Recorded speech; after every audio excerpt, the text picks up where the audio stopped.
सब ठीक ठाक होंगे। अल्लाह ताला के फजल करम से हम भी ठीक ठाक हैं। और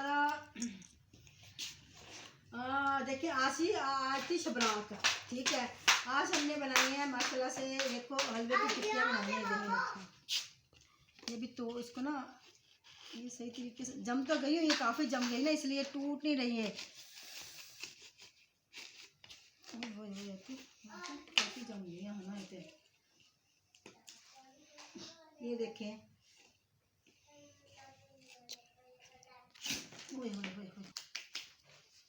ये देखिए माशाल्लाह से ये हमारी। और ये हमने बनाया था मखंडी हलवा, मखंडी हलवा वो वाला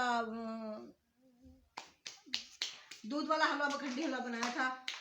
तो ये देखें, ये भी हमने अभी बनाया है। ये तो हमने किसी को फरमाइश में बनाया है मखंडी हलवा। ये भी किसी की, यानी कि ये तो हमने ये ख़त्म तो दिलाना ही था ना हमने। तो भाई मेरे पहले ही बोल रहे थे, भाई मेरे दीन बाजी हलवा तो आपने ख़त्म तो दिलाना ही, आप सूखा हलवा बना लो। तो मैंने कहा था चलो ठीक है।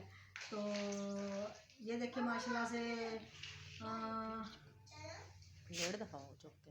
ये देखिए माशाल्लाह से ये टिक्की ठीक है, ये हलवे की टिक्कियाँ। तो गाइस अगर हमारी वीडियो पसंद आए तो उसे लाइक करना, शेयर करना, हमारे चैनल को सब्सक्राइब करें, जितना भी हो सके उसे लाइक करें। हम इतनी मेहनत से बनाते हैं ना वीडियो, अच्छी कोहत नहीं। तो अल्लाह पाक आपको खुश रखे, आबाद रखे। अल्लाह पाक आपको ढेरों खुशियाँ अता फरमाए। अल्लाह हाफिज़।